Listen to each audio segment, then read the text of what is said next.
बालक के सर पे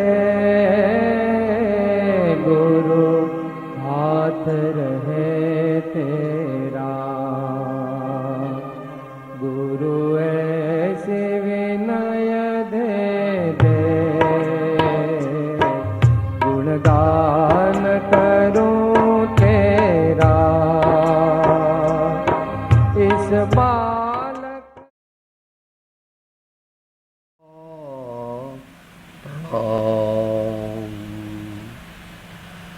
मंगलमय मंगल करन वीतराग विज्ञान। नमो ताहि जाते भय अरिहंत आदि महा।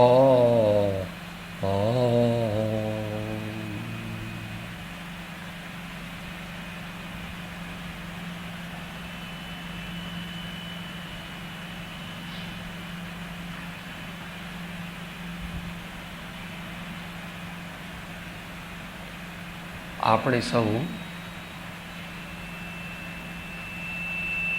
શાંતિને ઈચ્છીએ છીએ,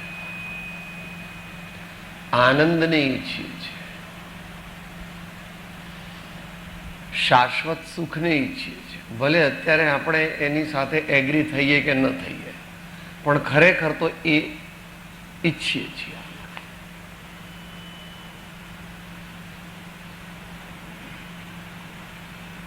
યોગ્ય સુબુદ્ધિ સુવિચાર નહીં હોવાને લીધે આપણે એમ કહીએ કે સાહેબ મને તો 2-4 બંગલા આપો, 2-4 મોટરો આપો, 2-4 દીકરા આપો, સારું શરીર આપો, પછી મારે કંઈ સુખની જરૂર. એ બધું શા માટે તારે જોઈએ છે? કારણ કે તું એમ માને છે કે આ બધું હોય તો મને સુખ થાય, એટલે તું સુખ જ ઈચ્છે, વસ્તુ નથી ઈચ્છતો.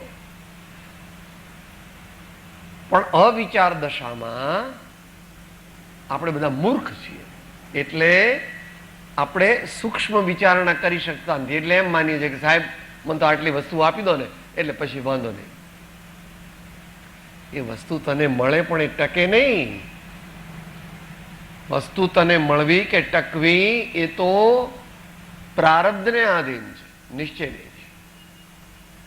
માટે તું કે હું કે કોઈ પણ જીવ માત્ર સુખની શોધમાં છે, પણ એને ખબર નથી કે સુખ ક્યાં છે, એટલે જુદા જુદા પ્રયત્નો કરે છે.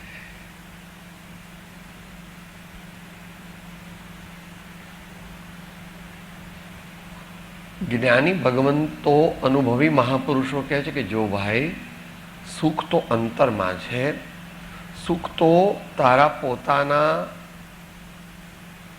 અંતરાત્મામાં, તારા હૃદય મંદિરમાં જ સુખ છે. પણ એ સુખ પ્રાપ્ત કરવા માટે વ્યવહાર સાધનની જરૂર છે અને નિશ્ચય સાધનની જરૂર છે. દરેકમાં બંનેની જરૂર પડે.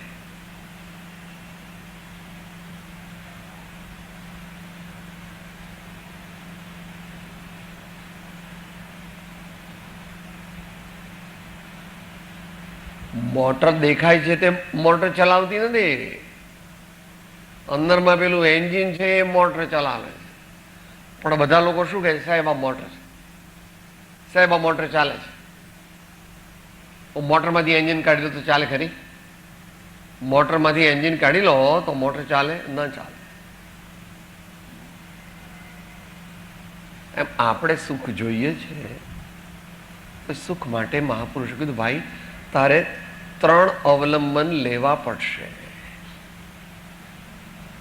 અને તે દ્વારા હમણાં કહ્યું તેમ બંને વક્તાઓએ કીધું આત્મજ્ઞાન પ્રાપ્ત કરવું પડશે.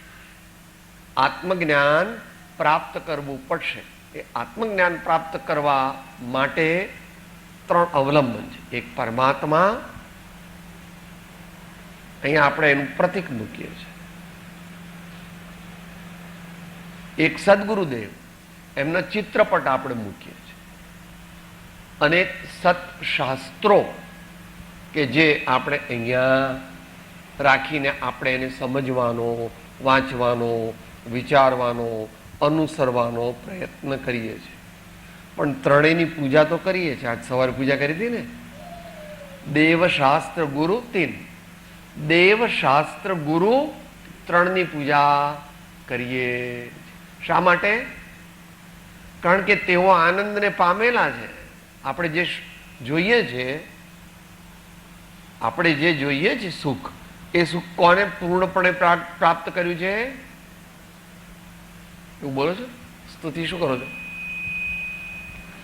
પરિપૂર્ણ જ્ઞાને, પરિપૂર્ણ ધ્યાને, પરિપૂર્ણ ચારિત્ર બોધિત્વ દાને, નિરાગી મહાશાંત મૂર્તિ તમારી, પ્રભુ પ્રાર્થના શાંતિ લેશો અમારી, પ્રભુ પ્રાર્થના શાંતિ લેશો અમારી. આપણે ભગવાનની શા માટે પૂજા કરવી? આપણે મંદિરમાં જવાની શી જરૂર છે? હું તો જતો જ નથી કોઈ દિવસ. આપણે ઉપાશ્રયમાં જવાની શી જરૂર? હું તો જતો જ નથી કોઈ દિવસ. ભલે ન જા, એક દિવસ જવું પડશે. સાચું સુખ જોઈતું હોય તો પરમાત્માના દર્શન આપણને પ્રેરણા આપે છે.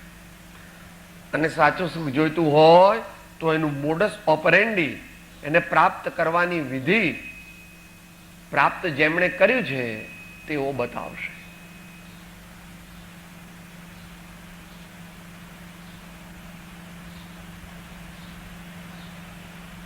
ઉમાશંકર જોશીની કવિતામાં શું બોલો છો? ભૂમિયા વિનાના મારે ભમવાતા ડુંગરા, જંગલની કુંજ કુંજ જોવી હતી. બની ન શકે, બની ન શકે.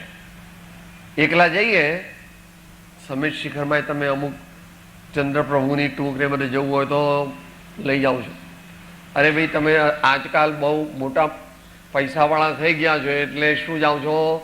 હોલિડેઝ પર જાઓ છો. હોલિડેઝ પર જુદી જુદી જગ્યાએ જાઓ છો. ત્યાં શું પેલો ગાઈડ રાખો છો ને સાથે? હે, રાજસ્થાનમાં જાઓ કે ઓરિસ્સામાં જાઓ કે યુપીમાં જાઓ, ગાઈડ રાખો છો. ગાઈડ તમને બધું બતાવે. એક નાની દુનિયાની વસ્તુમાં પણ ગાઈડ જોઈએ. મેટ્રિક થવું હોય, BA થવું હોય તો પણ શિક્ષકની જરૂર પડે. તો અનંત એવો આત્મા પ્રાપ્ત કરવો હોય, અનંત આનંદની પ્રાપ્તિ કરવી હોય તો અમાડવાય વિનાશે પદ સદગુરુ વિણ કોઈ સમર્થ નથી. ભવનો લવજો અંત ચહો તો સેવો સદગુરુ તન મનથી. ભવનો લવજો અંત ચહો તો સેવો સદગુરુ તન મનથી. ત્યાં ગુરુનું છે એટલે ગુરુનું કીધું. ભગવાને પ્રમાણથી કીધું. ત્રણેયની જરૂર છે. ત્રણેયની જરૂર છે. પરમાત્માની જરૂર છે જે પૂર્ણ છે, સદગુરુની જરૂર છે જે પ્રત્યક્ષ પોતે સાધના કરી રહ્યા છે અને આનંદને અનુભવી રહ્યા છે. હજી પૂર્ણ આનંદ નથી અનુભવ્યો. અને ત્રીજું, આજકાલ સદગુરુ સંતો સાચા મળવા અતિ દુર્લભ છે. એટલે મહાજ્ઞાની પુરુષો પોતાનો અનુભવ જેમાં લખતા ગયા એનું નામ શાસ્ત્ર. શું વ્યાખ્યા કરી? શાસ્તા પુરુષના વચનો જે આપણને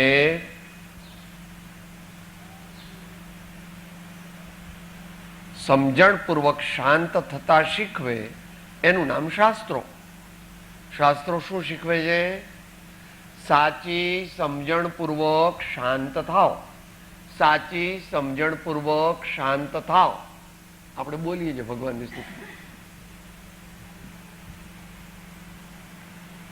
કાયાની વિસારી માયા સ્વરૂપે સમાયા એવા નિર્ગ્રંથનો પંથ ભવ અંતનો ઉપાય છે.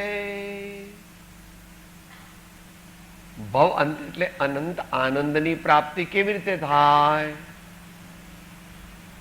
એ આપણને જેમણે એ સિદ્ધ કર્યું છે તે અને જેઓ સિદ્ધ કરી રહ્યા છે તેવા મહાપુરુષો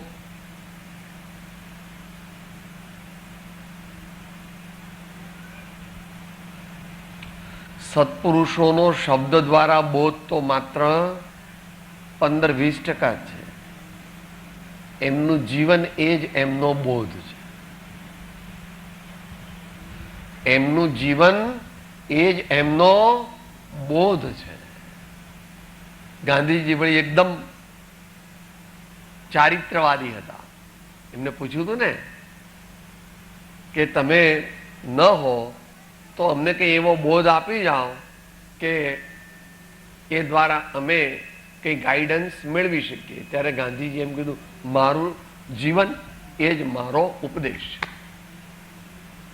એ એક્શન ઓરિએન્ટેડ પર્સનાલિટી હતા. Action oriented personality. એમણે શું કીધું? મારું જીવન એ જ મારો બોધ છે. પણ એમનું જીવન સમજવું કેવી રીતે? આપણે સાહેબ એકલા દુબળા પાતળા અને આવું એક જ કપડું પહેરે નક્કામાં આવા ગાંધીજીને શું બધા તમે મહાન કહો છો? આપણે સમજી શકીએ એમને? આપણે એમને સમજી શકીએ? ન સમજી શકીએ. તો ત્રણનું અવલંબન જરૂરી છે. પરમાત્મા જેવો પૂર્ણ છે, સદગુરુદેવ જેવો તે માર્ગે ચાલી રહ્યા છે. ઘણો માર્ગ કાપ્યો છે પણ હજુ થોડો માર્ગ કાપવાનો બાકી. અને સતશાસ્ત્ર એટલે તેઓએ કેવી રીતે આત્માનો આનંદ પ્રાપ્ત કર્યો એ જેટલું શબ્દોમાં લખી શકાય એ તેઓ લખી ગયા છે. મહાપુરુષો પોતે કેવી રીતે આત્માને પામ્યા એનો આખો ઇતિહાસ જેટલો શબ્દોમાં લખી શકાય તેટલો લખી ગયા છે. એને મૂળ માર્ગ કહો, એને તત્વાર્થ સૂત્ર કહો, એને આત્મસિદ્ધિ કહો, અથવા અન્ય દર્શનોમાં એને ઉપનિષદ અથવા શ્રીમદ ભગવદ્ ગીતા એ પ્રકારે એને કહ્યું. આપણે આજે જે હેતુથી મળ્યા છીએ તે છે આપણી માતૃ સંસ્થાનો આજે 29મો દિવસ પ્રારંભ થાય છે વિક્રમ સંવત પ્રમાણે. એડી પ્રમાણે તો આપણે પરમ દિવસ હતો, ગયા પરમ દિવસ 9, 5 અને 75. પણ આપણે તિથિ પ્રમાણે ઉજવ્યો છે, તારીખ પ્રમાણે ઉજવ્યો. એટલે આજે મહાવીર ભગવાનના કેવળ જ્ઞાન પ્રાપ્તિના દિવસે વૈશાખ સુદ દસમ પ્રયત્ન કર્યો આપણે આપણા આત્મકલ્યાણ માટે. તો નામ એનું એવું હતું, સતશ્રુત સેવા સાધના કેન્દ્ર. એ જ નામ છે અત્યારે પણ, એ જ નામ છે સતશ્રુત. એ શબ્દ આપણે શ્રીમદ રાજચંદ્ર વચનામૃતના ઉપદેશ નોંધ 15 માંથી લીધેલો છે. શ્રી સતશ્રુત એટલે આપણે એવો વિચાર કરેલો કે આપણે સતશાસ્ત્રો વાંચવા, વિચારવા, સમજવા, એને અનુસરવું, એ પ્રમાણે આપણું જીવન બનાવવું અને સાથે સાથે દેશકાળ પ્રમાણે પૂર્વાચાર્યોની અને મહાપુરુષોની, સંતોની આજ્ઞા પ્રમાણે નવા નવા શાસ્ત્રો પણ સમાજને આપવા.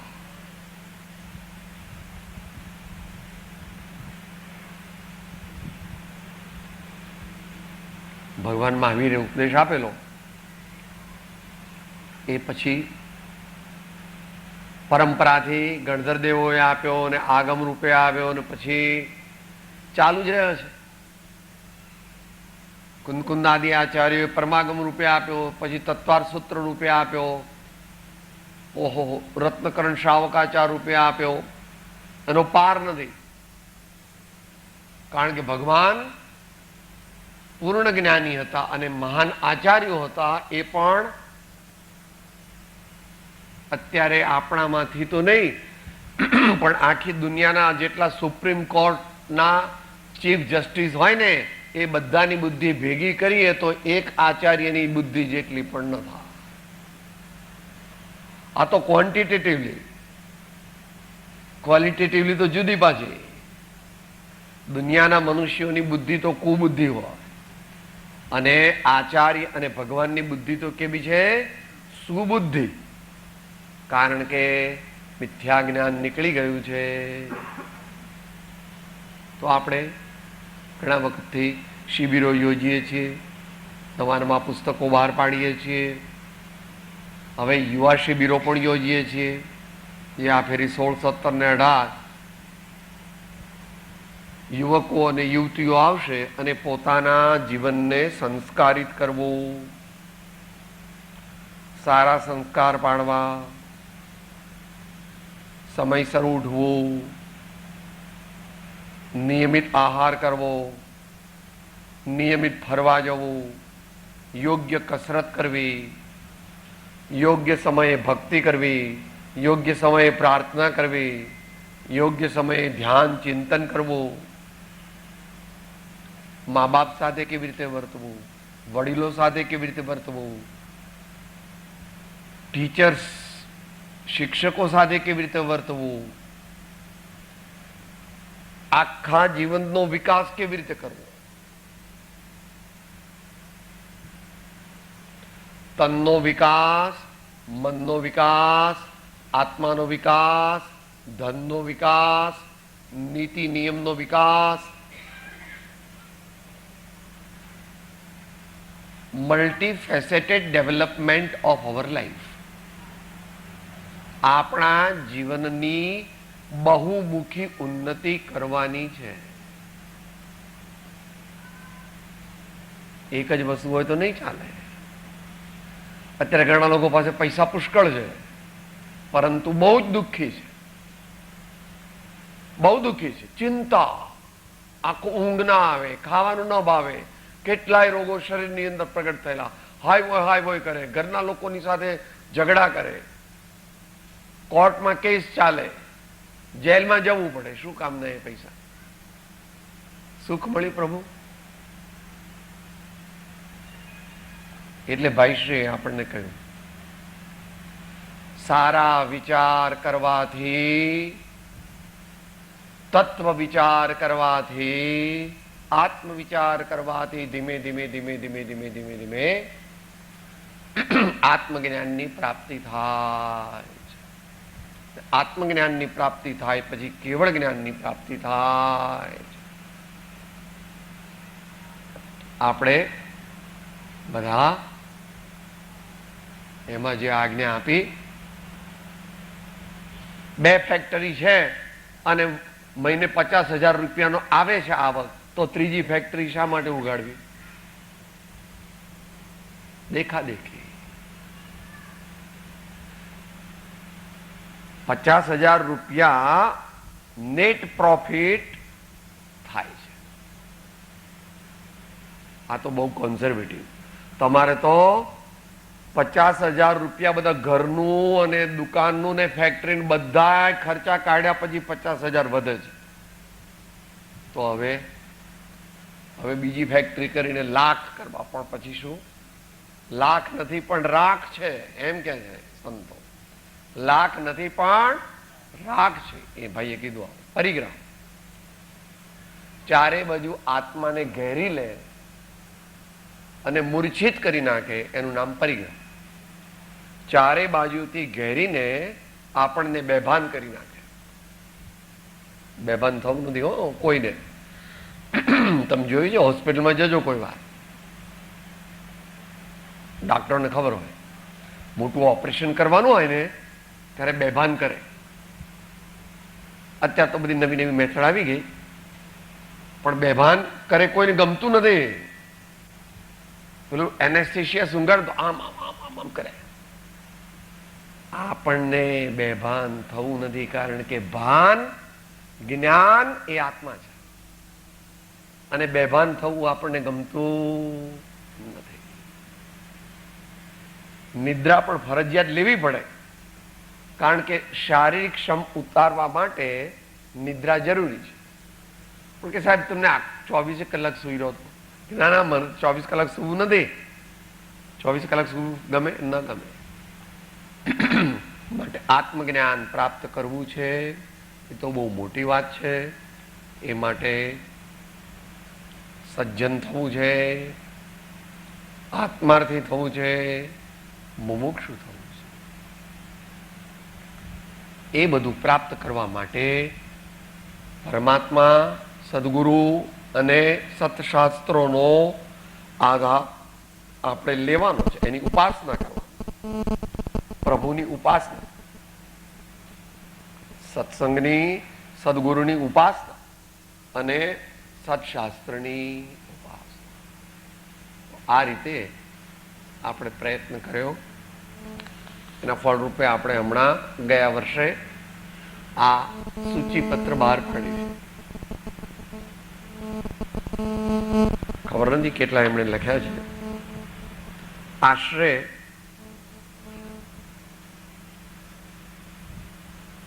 આમાં મુખ્ય લીધા છે 35 પુસ્તકો ગુજરાતી, હિન્દી અને અંગ્રેજીમાં. આપણે સજ્જન કેવી રીતે બનીએ, સજ્જન હોઈએ તો મોટા સજ્જન, વિશેષ સજ્જન કેવી રીતે બનીએ, આત્માર્થી કેવી રીતે બનીએ, મુમુક્ષુ કેવી રીતે બનીએ, મુમુક્ષુ હોઈએ તો ઉત્તમ મુમુક્ષુ કેવી રીતે બનીએ. એ માટે આમાંથી આપણે પુસ્તકો વાંચવા જોઈએ, વિચારવા જોઈએ. મહાપુરુષોના તો છે જ વચનો ઉત્તમ, પરંતુ એ બધા આપણે એકદમ સમજી શકતા નથી. વચનામૃત પણ આપણે બુદ્ધિથી સમજીએ છીએ, પણ બુદ્ધિથી વચનામૃત ન સમજા. શાસ્ત્રો માત્ર બુદ્ધિથી સમજાતા નથી, હૃદય નિર્મળ કરવું પડે. દયા, શાંતિ, સમતા, ક્ષમા, સત્ય, ત્યાગ, વૈરાગ, આવા બધા ગુણો આપણે આપણા જીવનમાં લાવવા પડશે.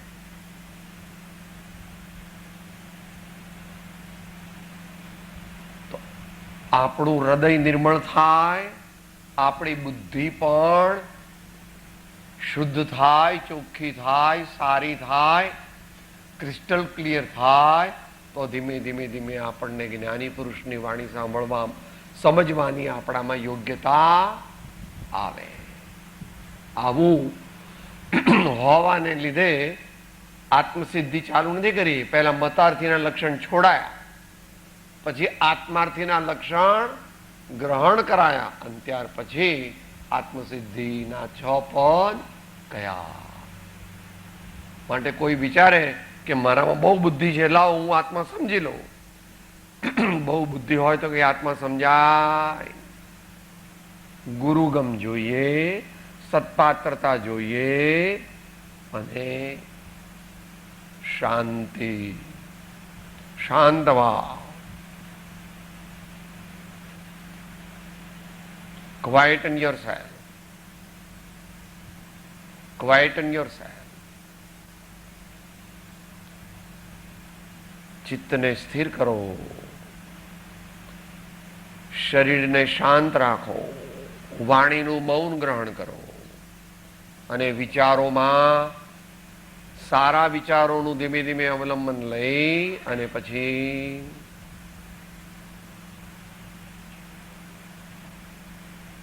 એ પ્રમાણે આપણે કરવાનું છે. અંતમંગળ બોલીએ કે ભાઈ શાંત કર્યા વિના કામ થશે નહીં.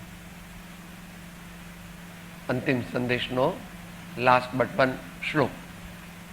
ઉપજે મોહ વિકલ્પથી સમસ્ત આ સંસાર અંતરમુખ અવલોકતા વિલય થતા નહીં વા. સદગુરુ પરમ કૃપાળો લોકનાથ સબ સંતન કી જય. આનંદ. આ સમયે જે મહાનુભાવોએ આ સંસ્થાને તનથી મનથી ધનથી મદદ કરી, દરેક રીતે તેઓએ આ સંસ્થાને આગળ લાવવામાં મદદ કરી છે. આપણે બધા તેમને સંભાળીએ છીએ. જેટલા દિવંગત થઈ ગયા હોય તો સ્વર્ગમાં હોય ત્યાં પણ આપણે એમને સંભાળીએ છીએ, અને જેઓ જીવંત હોય તેમને આપણે અત્યારે કોંગ્રેચ્યુલેશન્સ અને થેન્ક્સ આપીએ છીએ. અને હવે અમારે બધાને પણ જવાનું થશે, તો સારું કાર્ય ચલાવવું એ સજ્જનોની ફરજ છે. Men may come and men may go, but I go on for. માટે આપણે સત્કાર્ય ચાલુ રહે, લોકોને લાભ મળે, લોકોને સન્માર્ગ મળે, લોકોને સત્સંગ ભક્તિ મળે, લોકોને સદાચારની પ્રાપ્તિ થાય, અને લોકોને બીજી રીતે પણ શિક્ષણ, યોગ, આરોગ્ય આ બધાની પ્રાપ્તિ થાય એ માટે સંસ્થા પ્રયત્નશીલ છે. અને યથા સમયે આપણે ઓલરેડી ચાલુ કર્યું છે એ વિશેષ વિસ્તાર પામે અને સત્કાર્યોની પરંપરા ચાલુ રહે એવી આપણે પરમાત્માને પ્રાર્થના કરીએ. ઓમ શાંતિ શાંતિ શાંતિ.